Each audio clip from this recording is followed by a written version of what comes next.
भाई जो गुरु वचन पे डट गए, कट गए फंद 84 के। गुरु बिन काहू न पाया ज्ञाना, जो थोता बूछड़े मुड किसाना। गुरु बिन वेद पढ़े जो प्राणी, समझे न सारे रहे अज्ञानी।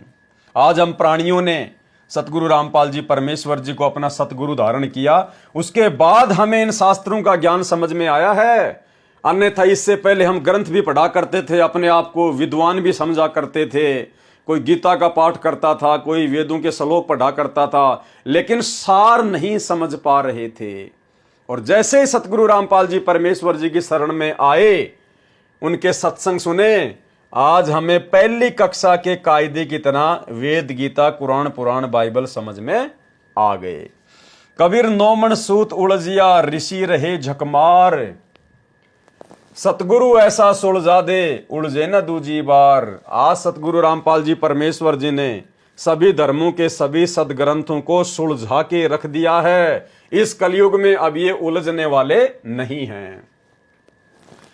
कबीर जी का ज्ञान, कबीर सागर, कबीर साखी, कबीर बीजक, कबीर शब्दावली, पांचवा वेद है। इस पांचवें वेद का सरलार्थ आप जी के कर कमलों में है। यानी हम जो पढ़ रहे हैं, जो देख रहे हैं, ये वो पांचवा वेद है, सूक्ष्म वेद। इस कबीर सागर के सरलार्थ को पढ़कर पाठक धन्य हो जाएंगे। यानी हम जो पढ़ रहे हैं, इसको गुरुदेव कह रहे हैं, इसको पढ़कर आप जी धन्य हो जाओगे, धन्य। तथा आध्यात्मिक सत्य ज्ञान से परिचित हो जाएंगे, अपने जीव का कल्याण कराएंगे, परमात्मा कबीर जी की शरण में आएंगे। अब भाई परमात्मा कबीर जी धरती पे होंगे तभी तो उनकी शरण में आएंगे। शरण में आना क्या होता है? साक्षात्कार होना, आमने सामने होना, नाम उपदेश लेना, उसको कहते हैं शरण ग्रहण करना। तो क्या लिखा गया है गुरुदेव भगवान के द्वारा कि परमात्मा कबीर जी की शरण में आएंगे इस ज्ञान को समझकर। तो शरण में आएंगे कैसे? जब परमात्मा धरती पर प्रकट होंगे, साकार रूप में होंगे, साक्षात होंगे, जिन्हें हम अपना गुरु धारण करेंगे, वही हमारा परमात्मा कबीर। तो परमेश्वर कबीर जी कौन हुए? सतगुरु रामपाल जी हुए। परमात्मा कबीर जी की शरण में आएंगे। काल जाल को समझकर, जन्म मरण के चक्कर से सदा के लिए मुक्त होकर सनातन परम धाम सतलोक में स्थायी निवास पाएंगे। इस जीवन में भी प्रभु कबीर जी की कृपा से सुखी जीवन जिएंगे। और देखो भाई और बहनों, आगे परमात्मा ने क्या लिखा है। कोई भाई बहन अपने मन में ये शंका ना पालना कि ये पवनदास मनमुखी रूप से अपने आप को विद्वान समझकर, ज्ञानी समझकर गुरुदेव की किताबों के ऊपर वीडियो बना रहा है। नहीं, परमेश्वर की सत्य प्रेरणा और उनके आदेश के बिना दास एक कदम भी आगे नहीं बढ़ाता है। और यहां गुरुदेव भगवान ने इन चंद लाइनों में, 1.5 लाइन में गुरुदेव भगवान ने हमें आदेशित किया है। और क्या कहा है? मेरे इस प्रयत्न की सफलता इसी में है। कौन सा प्रयत्न? गुरुदेव भगवान ने जो कबीर सागर के सरलार्थ को हमारे हाथों में दे दिया है। 1800 पेज के कबीर सागर को मात्र 650 पेज के कबीर सागर के सरलार्थ में जो कन्वर्ट कर दिया है, जो एक पुस्तक हमें बना के दे दी है गुरुदेव ने। गुरुदेव कह रहे मेरे इस प्रयत्न की सफलता इसी में है कि बुद्धिमान सज्जन पुरुष इसे पढ़े और अन्य भ्रमित समाज को इस ग्रंथ के ज्ञान को समझाए।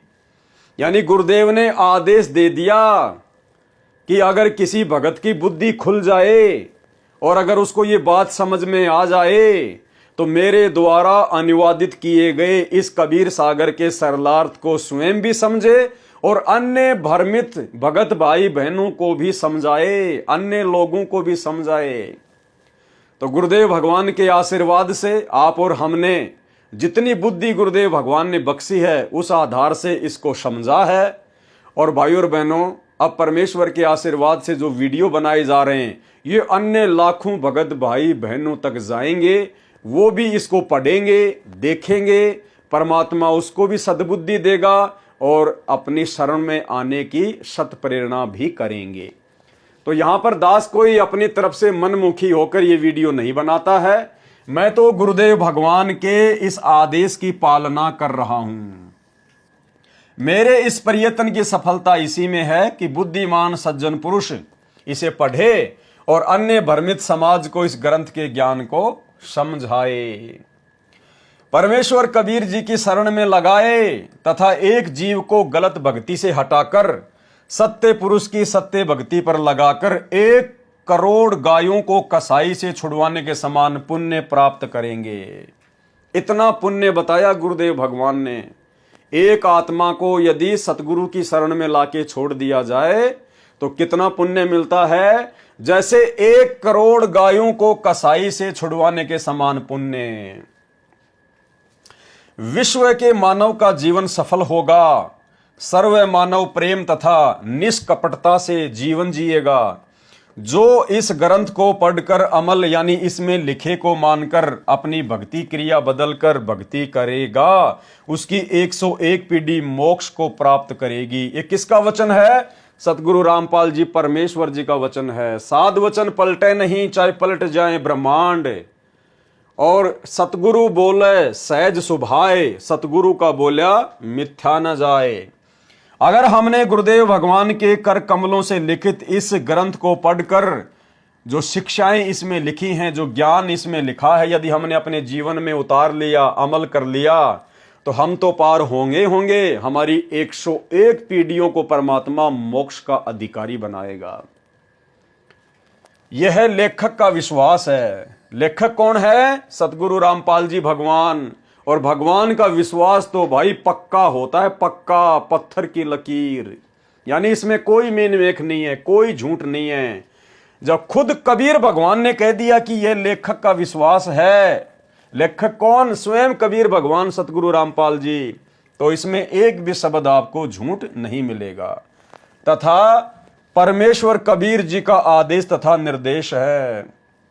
कौन है कबीर परमेश्वर? सतगुरु रामपाल जी। तो इनका क्या है? आदेश तथा निर्देश है। तथा परमेश्वर कबीर जी का आदेश तथा निर्देश है। आदेश क्या है? इस ग्रंथ को स्वयं पढ़ो और अपने अन्य भ्रमित भाई बहनों को भी पढ़ाओ, उनको समझाओ। वो भ्रमित भाई बहन जगत वाले भी हैं और हमारे खुद के गुरु भाई बहन जो वर्तमान में गुरुदेव भगवान की जेल में रहते सहते सतलोक आश्रमों के पीछे आंख बंद करके चल रहे हैं, उनके मनमाने आचरण का शिकार है। वो भक्ति मार्ग से भटक चुके हैं। वो समझ रहे हैं कि हम 3 समय की आरती कर रहे हैं, संत रामपाल जी को अपना गुरु बना रखा है, हम इन आश्रमों में भी जाते हैं, ज्योति पाठ का पैसा भी देते हैं, आरती भी कर रहे हैं, मंत्र भी कर रहे हैं, लेकिन वास्तव में उन सब की मर्यादा खंडित है, क्योंकि सतलोक आश्रम मैनेजमेंट हरियाणा खुद वर्तमान में काल की गोद में बैठा है और भगत समाज से टोटल कुक्रम गुरुदेव के ज्ञान के विपरीत करवा रहा है। जैसे 2019 में कांग्रेस सरकार का समर्थन करवाया, कांग्रेस को वोट डलवाए। वर्तमान 2024 में बीजेपी सरकार का समर्थन करवाया, बीजेपी को वोट डलवा रहे हैं। नेताओं की रैलियों में भक्तों को बसों में बैठा बैठा के लेके जा रहे हैं। धनाना गांव में बैडमिंटन का 50 लाख रुपए का भक्तों के दान से स्टेडियम बना दिया धनाना गांव वालों के लिए, ताकि धनाना गांव में बनने वाले उनके आश्रम में किसी प्रकार का कोई व्यवधान ना पड़े, गांव वाले खुश रहें। कबड्डी के मैच में 31 हजार रुपए गुरुदेव के बड़े लड़के वीरेंद्र के द्वारा इनाम स्वरूप दिए जा रहे हैं। धनाना आश्रम में 3 एकड़ जमीन में एक बहुत बड़े हॉस्पिटल का काम शुरू कर दिया गया है, जो कि गुरुदेव के ज्ञान और विधान के विपरीत है। भगत समाज से देह दान करवाना, रक्तदान करवाना, गुंडों की सीबीआई जांच करवाना, जैसे सन 2018 में पुलिस एनकाउंटर में मारे गए राजस्थान के गैंगस्टर आनंदपाल सिंह की सीबीआई जांच का समर्थन भक्तों को राजपूत करनी सेना की अजमेर की रैली में बैठाकर करवा दिया गया। 5 लाख रुपए भक्तों के दान का राजपूत करनी सेना को सतलोक आश्रम मैनेजमेंट हरियाणा के द्वारा दिया गया। हरियाणा के जाट आरक्षण में संत रामपाल जी के भक्तों को बैठा दिया गया। करोड़ों रुपया चंदे के रूप में जाट आरक्षण संघर्ष समिति को यशपाल मलिक को संत रामपाल जी के भक्तों के दान का दिया गया।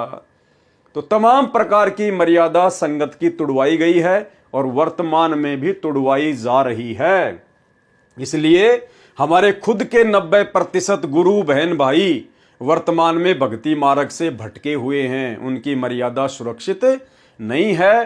तो उन भाई बहनों से भी हम प्रार्थना करेंगे कि परमेश्वर के द्वारा जो अनमोल ग्रंथ हमें अपने कर कमल से लिख के दिया गया है, आप जी भी इन वीडियो के माध्यम से इसको समझने का प्रयास करें। कबीर भक्ति बीज होवे जो हंसा, तारू तास के 71 वंशा। परमात्मा कहते हैं जो भक्ति बीज भगत होता है, भक्ति बीज भगत कौन होता है? जो परमेश्वर के ऊपर दृढ़ होकर समर्पित हो जाता है, अपने गुरुदेव भगवान के ऊपर जो दृढ़ता से समर्पित हो जाता है, अपने आत्म कल्याण के लिए जो लोक लाज को, हर चीज को छोड़ देता है, त्याग देता है, वो होता है भक्ति बीज। कहते हैं यदि आप भक्ति बीज बन जाओगे, इतने दृढ़ बन जाओगे, तो कहते हैं आपकी 101 पीढ़ियां, तारू तास के 71 वंशा, 71 यानी 101 पीढ़ी परमात्मा पार लगाएगा, मोक्ष का अधिकारी बनाएगा। सरलार्थ करता यानी सतगुरु रामपाल जी भगवान का। जो गुरु बचन पे डट गए, कट गए फंद 84 के, कट गए फंद 84 के, कट गए फंद 84 के।